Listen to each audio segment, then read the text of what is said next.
Welcome to In the Know. My name's Ron Mariano. I'm the state representative from the 3rd Norfolk District, and I'm joined here today by my colleagues in state government, Representative Taki Chan, 2nd Norfolk District, and Representative Bruce Ayers, 1st Norfolk District, and Brian Lynch from the Department of Revenue, everyone's best friend. It's that time of year where we have to begin to think about filling out our taxes. And we're here to remind folks about what we think is probably one of the best state programs ever created, and that's the circuit breaker account. We will go into the details of how this works. The Department of Revenue has actually tried to make things as simple as possible for us taxpayers out here, which isn't always the case in some of the forms that we get, but I think you're going to be surprised to see how simple this form is to fill out and how easy it is to determine your eligibility. Mm-hmm. And we have some numbers about the success of this program. And I want you to know that in the last budget, I don't know even if Brian's aware of this, we added some money in to the circuit breaker account because the success of the program has been so great that we want more people to take advantage of it. So I guess we can begin by sort of explaining exactly how the program works and how folks who are sitting at home getting into the tax preparation mode would attack this and be eligible. Okay, thank you, Mr. Speaker. So you're right, it's tax time again, comes around fast, right? So we want to talk about the Senior Circuit Breaker Tax Credit today, and kind of a funny name, right? Let's all agree, circuit breaker, like how does that relate to taxes? When the concept was developed many years ago, whoever developed the idea, they used the analogy of a burdened electrical outlet, that when the outlet is a little bit overwhelmed, then that's when the circuit breaker is activated or tripped and kicks in to provide some relief.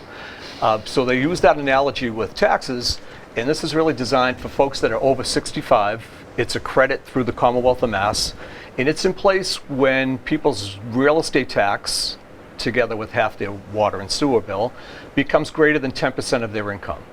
So it was determined that if your real estate tax in half your water bill is becoming more than 10% of your income, that's a burden. That's a struggle for people. And that's why this credit is in place through the Commonwealth of Mass, and it's administered by the Department of Revenue where I work. We should maybe talk about eligibility, like who's eligible or how. Yeah, I think the one thing I'd like to add is that this program was created for the sole purpose of keeping seniors in their homes and making their tax burden manageable as they reach retirement age, and their income is usually less. So it's one of the programs that was specifically and surgically designed to address a problem, and I think you'll see it does a pretty good job of that. Definitely. People on a fixed income when they're retired for the most part, but we realize that our real estate tax and our water and sewer bills seem to increase, but people on a fixed income. Yeah. So this is really designed to help older folks out with that disparity. I might talk about the eligibility. People might be curious, like how do I qualify or how do I do the calculation? So we'd say that for tax year of 2022, if you're single, your total income has got to be less than $64,000. And when I mentioned total income, we really do mean total income. So anything, all these statements that had showed up by the end of January with your bank interest, any distribution that you might have from a pension plan or that type of thing, as well as your Social Security is included as well. Sometimes there's a little bit of confusion because the Commonwealth doesn't tax Social Security. However, when we get into the calculation, do people need help with their real estate tax, we are going to ask them to include the Social Security amount in the calculation. Not that we're going to tax it just because you might qualify for the credit, but it is part of the equation, we'd say. It's included. For people maybe married filing jointly, the qualifying income or the eligibility threshold there is $96,000. So if you're filing together with your spouse, your total income would have to be under $96,000. Some folks we know are head of household because they have a dependent person living with them, and that qualifying income would have to be less than $80,000 for 2022. Also, another criteria that we need to look at is the assessed value of your principal residence in Mass. And for 2022, the assessed value of your home at City Hall or Town Hall cannot exceed $912,000. And just want to kind of make the distinction, clarify a little bit about the assessed value. So we're not talking about market value if you were to sell your home. We're talking about assessed value, which is the amount that your real estate tax is based on. Again, with the city or town hall, that's the figure that they have. If you didn't file last year and you believe you qualify, you can always go back in time to check your taxes. And given the fact that these numbers do increase every year regarding eligibility, the income goes up, the assessment goes up. So you feel you can qualify for this year, but you may have not filed last year. You should look and go back and see if you can. It's a great point. I'm glad you brought it up, because now that it's tax time, people only visit this stuff once a year, and no one likes it, no one enjoys it. So it might prompt a little curiosity, like, okay, now that I'm working on 22, did I file for 21, or did I get my refund for 21? We can, at the Department of Revenue where I work, we can help you. We're going to show you the 800 number. We're happy, give us a call if we can help you out. Also on the website is really a great resource. We're going to show you the website address as well. And you can check to see if you got a refund for the past, not only for 21, but the prior 2 years as well. And you don't even have to talk to us. You could just use, it's very easy application. You went to your social security number, you went to the year. I'm looking, did I get a refund for 21 or 20 or 19? And we'll come right back and tell you, you never filed, or we might come back and say, we sent your refund out on March 14th or whatever the date might be. So that's a good point, because I think, people do kind of say, well, what's happened in the last couple of years? Like, they even forget, especially with direct deposit. I think for people it's kind of easy to forget, because you don't get the check, perhaps. You can get a check if you want, but most people opt for the direct deposit, and we put the money right in their account. The graphic shows, right up on the screen here, that it shows that every year the eligibility income goes up, the assessed value goes up, as well as the credit goes up. So Right. Obviously we're living in a tough time period of inflationary period, and it's good to know that this type of program tries to follow the economic trend. Yeah. We're all fortunate that the legislature always appropriates the funds every budget season to make sure that this senior circuit breaker credit is funded for folks. And so we talked about that 10% threshold for people. If your real estate tax and half your water bill is greater than 10% of your income, then that's when the credit is going to be in place for you. The maximum credit for 2022 is now up to $1,200. And I don't want to mislead you and think that everyone's going to get a $1,200 credit, because that's really not how it works. It's really a ratio of your income. Everyone has different income. Everybody pays different real estate tax and water bills. So it's a combination of the two. But really the takeaway I would say, the main thing is, think of 10% of your total income. And if your real estate tax becomes greater than that, then that's when this is going to kick in to help you out. The nice thing about the credit, it's refundable. And what I mean by refundable credit, which is unusual, because most credits, if we're eligible, we always take the credit, apply it towards our tax liability to hopefully diminish or reduce our tax liability. And then for most credits, once you wipe out your tax liability, if you have one, then the balance, the remaining, you've kind of lost it. You might be able to carry it forward to another year coming next year or the year after to utilize what's left over. But with circuit breaker, it really goes a step further. It's really pretty good, because if there is excess credit, you're going to get that amount refunded. And some folks, they say to me, I don't even have a need to file a state tax return. I don't file, because based on my income, I have Social Security, which is not taxed by the Commonwealth, or they have other income maybe that doesn't necessitate them to file a state tax return. But if they're eligible for the circuit breaker credit, they're still entitled to it, and they should file for it. The only way to get it is to file the tax return. It's not an automatic kind of thing. So keep that in mind. So even though you may not be in the habit of paying state taxes, you still could be eligible for that. That's an important point, I think, that people Definitely. have to remember, Yeah. because with some of the credits that have been going out, and we have some numbers that we'll share with you in a minute, it's a significant amount of money. It's I think average is in Quincy is $1,013. So if you have the opportunity to have the state government give you $1,000, I think it's worth sending in a stamped envelope and a return. Definitely. So Yep. to return 1,000. So. Right. Because some people count themselves out. They say, when we begin to talk about it, they say, "Oh, that doesn't apply to me because I don't file pay a state tax." yeah. But I always say to them, "Well, don't cut yourself short. Yeah. You might be able to benefit by this."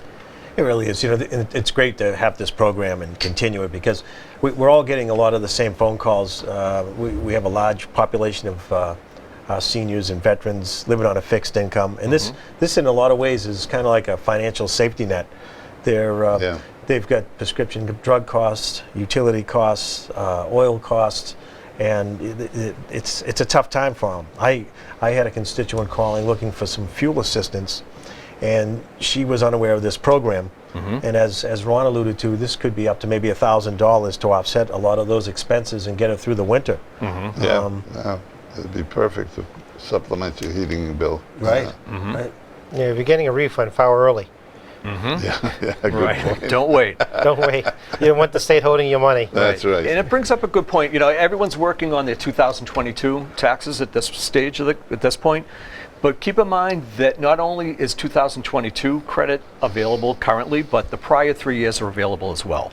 So if you, after watching the discussion today, if you feel like, I don't know if I took advantage of that, I don't know if I benefited by that in the past couple of years, if you've been 65 in recent years and your income's been probably generally the same amount, you would have been eligible for the credit, and I don't want anybody to miss out on that. And so again, 2019, 20, and 21 are still available to people in addition to 22. If that's the case, you need to file, or you need to address 2019 tax year by this coming April 15th. If you don't, unfortunately, you miss out, because it's kind of a rolling thing. It's 3 years from the due date of the tax return, and that's the cutoff, is 3 years after the filing deadline. Do we want to go over, Bruce, you want to give us some of the numbers? And I wanted to thank Brian also for last year coming out to Randolph, creating the awareness for a lot of the residents out there. It was a big help. I think there was maybe 30 seniors that showed up to try to learn more about the program, how it worked. And I think what's important also, too, to let the people know that there's help out there. Taxes can be very overwhelming and stressful, but some of the agencies that we all work with in the city of Quincy, like QCAP and others, they offer help. There's someone out there you can call to see maybe if they can look over the taxes, whether or not you're eligible here, and to help you with that, because it's important. I had a woman had called me, and her husband had passed away. He always did the books, handled that kind of end of the family responsibilities, and she now inherited it, and it was a little intimidating. But I think it's nice to know that there's resources out there within the city of Quincy that are available. There's help there if you need it. Yeah, there's a lot of services out there. I mean, Quincy Community Action Programs, QCAP, at 617-657-5345, 617-657-5345. You got the Quincy Kennedy Center, the Senior Center, up in North Quincy at 617-376-1506. And obviously in Randolph at 781-214-0110 at Town Hall. And if you're sitting on the border of Quincy to another town like Braintree or Weymouth, I don't think they check that hard to figure if you're a resident, but people want to be helpful. If you're in Weymouth, it's 781-682-6140, and Braintree 781-848-1963. The graphic will go up obviously on QATV on the numbers, but I don't think anybody checks your ID when you come in looking for help. Right. So it's good to give you different locations on the edge of the city as well. Yeah. If you think it's a little close to get to Braintree Town Hall, Weymouth Town Hall, definitely make a quick phone call. Let them know you're coming, because it's high demand. You need to make an appointment. But there's plenty of places we get a little tax help to get through it. As Bruce said, it can be very intimidating. and not everybody knows how to use TurboTax.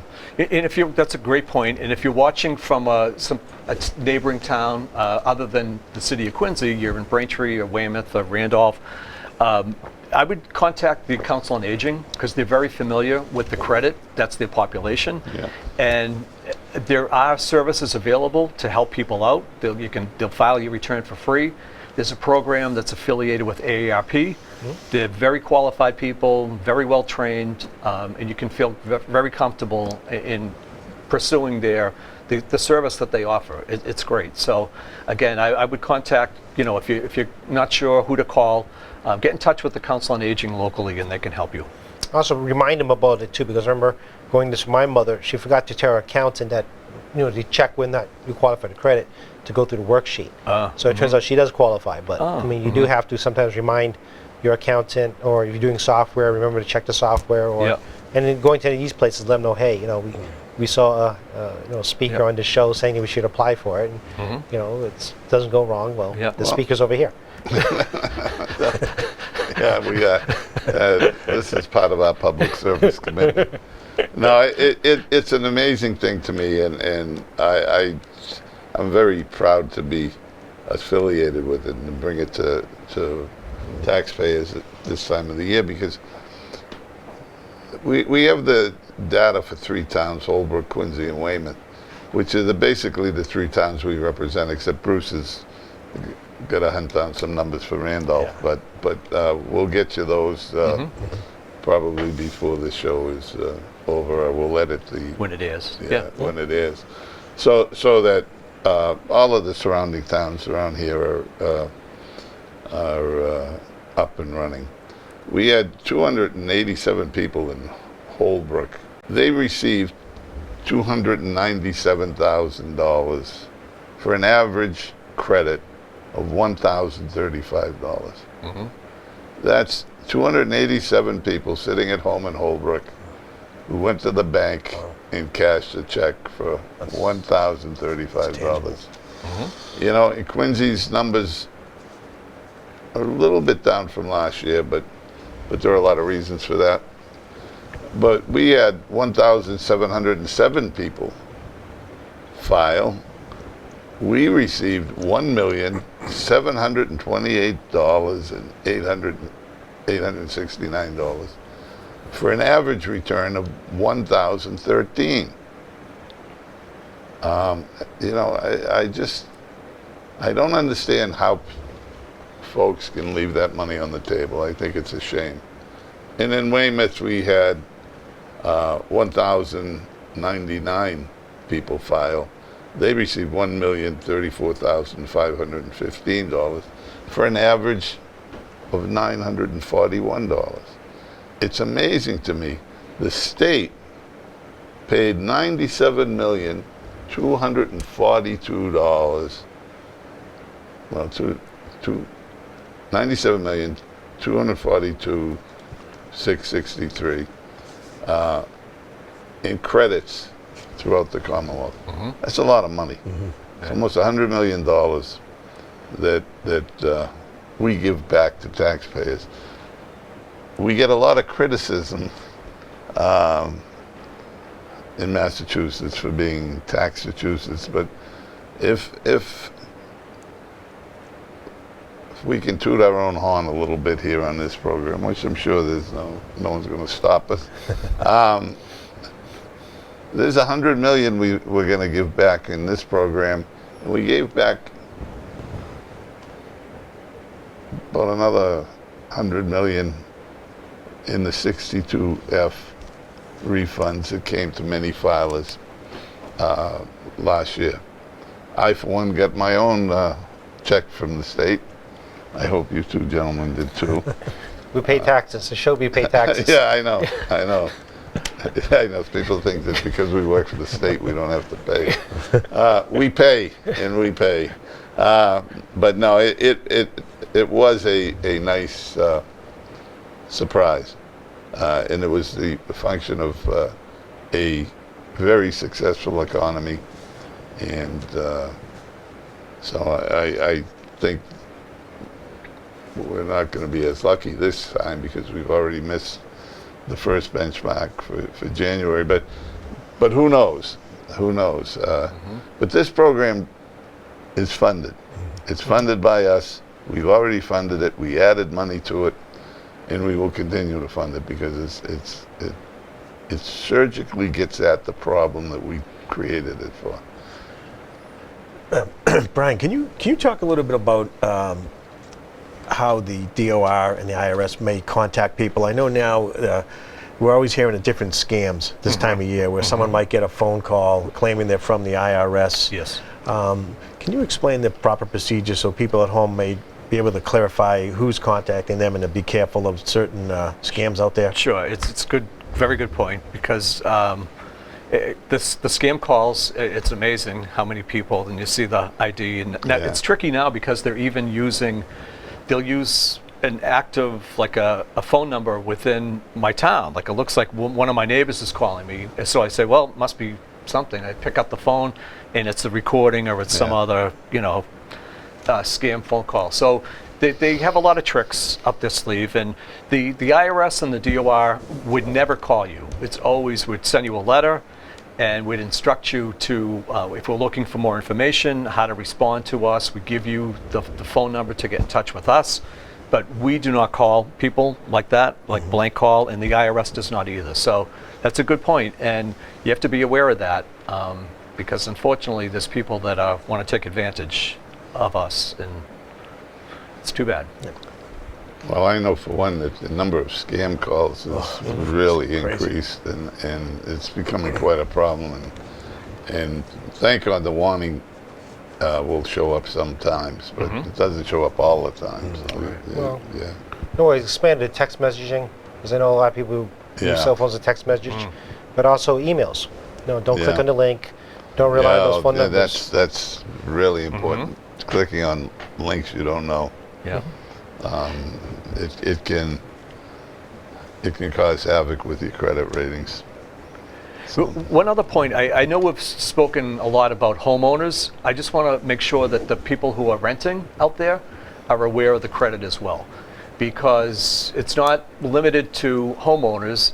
Renters can qualify as well, provided that you're not living in any type of subsidized arrangement. Like if your apartment is somehow subsidized by the government, or you're living in maybe a religious, like a tax-free organization housing, those folks would not be eligible for the credit because it's felt that they're already getting a benefit to start with. So, but for renters, we're going to look at 10% of the income once again. That's a constant.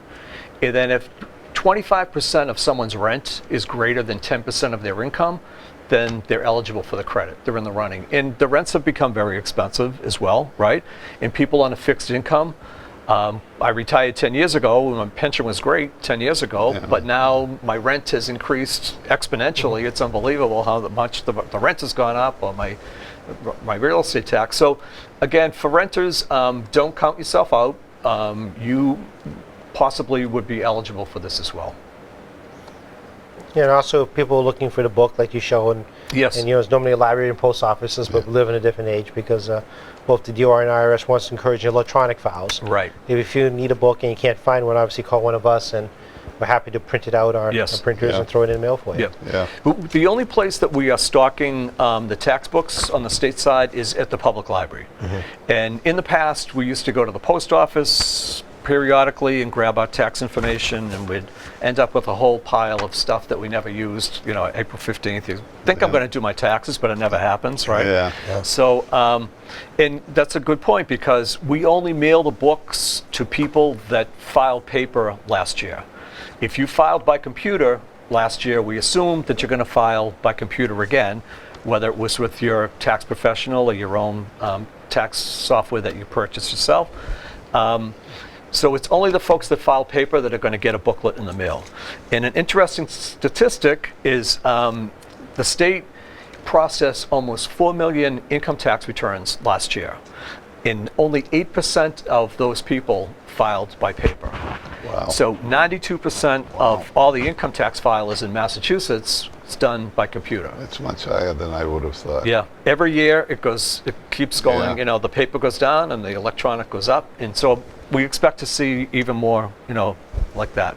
I suppose this will just become completely outdated at some point. You know? Well, I'm going to be completely outdated at some point, too. So we're all heading in that direction, Right, I think. Yeah. right. I still am a paper filer. Old school. Yeah. I want to see the numbers, make sure they add up. Just one last thing before we run out of time is, we're going to show you the website on the screen. And on our website, we have pretty extensive information about the circuit breaker credit. So there's like a 4 or 5 page document that runs through, gives you little scenarios, examples. There's even a video to kind of help you, to get the point across. So, we're fortunate that they're going to provide you with our email address and also our 800 number. So feel free, if we can help you out, if you have a question, we're happy to do that. No, it's really a great program, and Ron said it earlier, and I think you hit the nail on the head. This is just a great way of helping people become aware of a program they may be eligible for, that they can take advantage of. And the goal is to keep people at home, independent, in their own environment. And we realize that the costs of a living are going up, and this is a great opportunity for them. Yeah, it really is. And I want to thank Brian for his time today.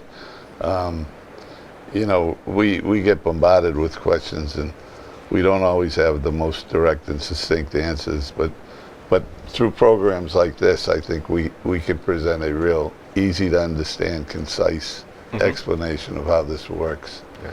And and I know my dear friend here is an actor, but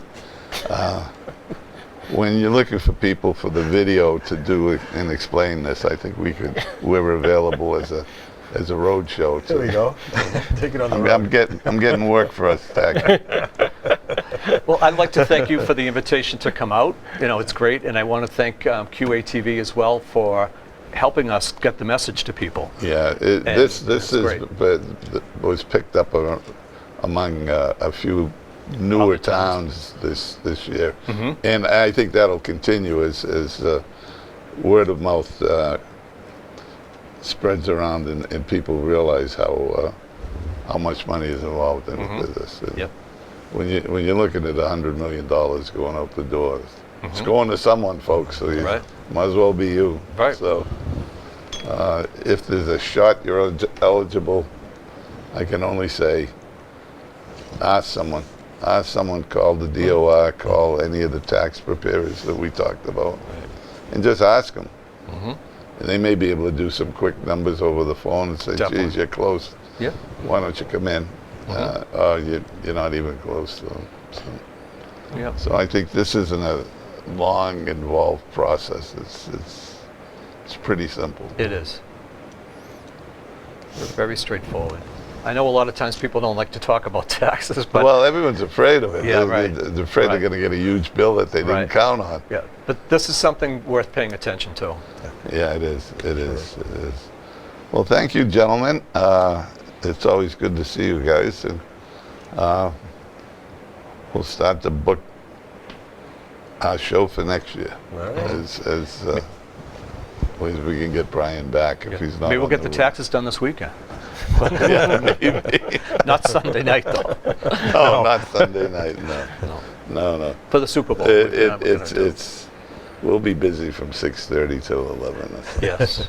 But it is, again, thank you, and thank you to the folks out there for tuning in. And I really do hope that you take this seriously. We have a little fun with it, but we are serious in that this really should be taken advantage of whenever it's possible, because it's your money. You might as well get some of it back. So with that, we leave you till next tax season.